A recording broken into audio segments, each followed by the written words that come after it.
Dabar grįžkime prie istorijos, kuris sukrėtė mano gimtąją Arizonos valstiją, kur policija paskelbė 2 išpirkos raštelius, tikėdamasi gauti užuominų apie JAV televizijos laidų vedėjos Savanos Guthrie motiną. Pirmasis raštelis laikomas patikimu, reikalavo milijonų dolerių bitkoinais.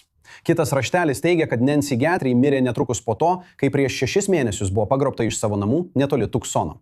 To regiono šerifo biuras ir apskritis teigia, kad jie negali patvirtinti jos mirties. Tyrimas vis dar vyksta, o kad geriau suprastume situaciją ir atsižvelgiant į naujausius įvykius, studijoje su mumis yra mūsų vedėja ir korespondentė Nataša Kurčik. Nataša, ar galėtum papasakoti, ką iš tikrųjų sako šie išpirkos rašteliai, ką jie atskleidžia ir kodėl jie paskelbti būtent dabar? Na, akivaizdu, kad tai labai skaudi istorija. Šiek tiek informacijos. Savana Guthrie, žinoma Amerikos televizijos laidų vedėja.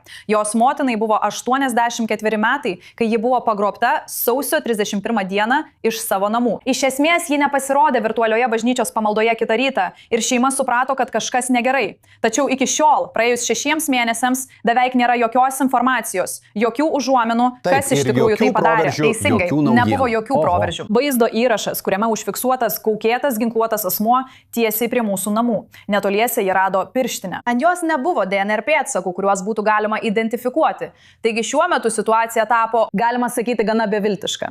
Policija paskelbė šiuos 2 išpirkos raštelius, tikėdamasi, kad kas nors atpažins rašymo stilių ir taip suteiks jiems užuominų, kas galėjo įvykdyti šį pagrobimą. Taigi, pirmiausia, pažiūrėkime į tai. Šiais išpirkos raštelis, kurį paminėjote, iš esmės labai paprastas. Iš esmės prašoma išpirkos labai dalykiškai 4 milijonai dolerių bitkoinais per kelias dienas, o vėliau padidinama iki 6 milijonų dolerių JAV doleriais, kuri turi būti sumokėta iki pirmadienio 17 valandos. Tai buvo paskelbta praėjus 2 dienoms po jos pagrobimo. Iš esmės, kaip matote pabaigoje, ant grindų prie jos lovos buvo baltas išmanusis laikrodis, o baltas prožektorius kieme buvo sunaikintas. Tai, spėju, buvo įrodymai, kuriuos šis asmuo pateikė, bandydamas įrodyti, kad tai patikimas išpirkos raštelis. Todėl policija jį laikė patikimu, todėl jie, žinote, tai ir paskelbė. Vėlgi, jei perskaitytumėte, tai labai dalykiškai parašyta. Tačiau antrasis raštelis iš tikrųjų išsiskiria. Antrasis raštelis yra visiškai kitoks. Pažiūrėkime, pabandykime jį dabar parodyti, jei galime, į asmenį, kuris akivaizdžiai labai susijaudinęs dėl to, kas įvyko. Pažiūrėkime antrąjį raštelį, jei galime jį parodyti. Taigi, nusivylimas auga. Pažiūrėkite. Teisingai. Taigi, iš esmės šis pagrobėjas, jei tai tas pats asmuo, vėlgi mes nežinome, tai dar nelaikoma patikima. Sako, kad žinote, mes nesupratome, kiek jūs sunkiai sirgo. Atsiprašome. Mes iki galo nesuvokėme jos fizinės būklės rimtumo. Mes niekada nenorėjome jos sužeisti. Ji mirė netrukus po to, kai buvo pagrobta. Mes manome, kad tai buvo susijęs su širdies veikla. Mes ją palaidojame gamtoje ir iš esmės jūs nieko negalėjote padaryti, kad pakeistumėte baigtį.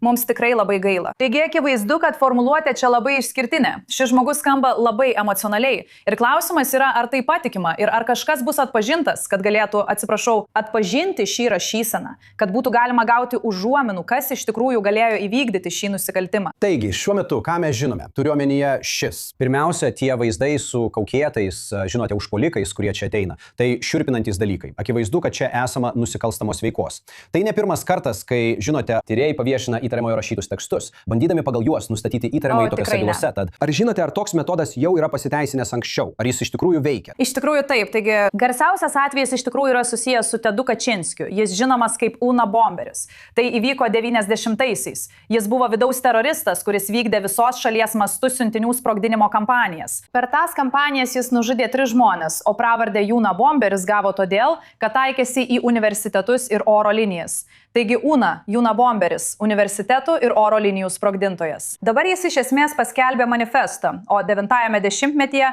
policija nusprendė jį paskelbti laikraštyje. Tikėtasi, kad kažkas atpažins rašymo stilių. Ir jo brolis iš tikrųjų atpažino jį pagal rašymo stilių ir taip jie jį sugavo.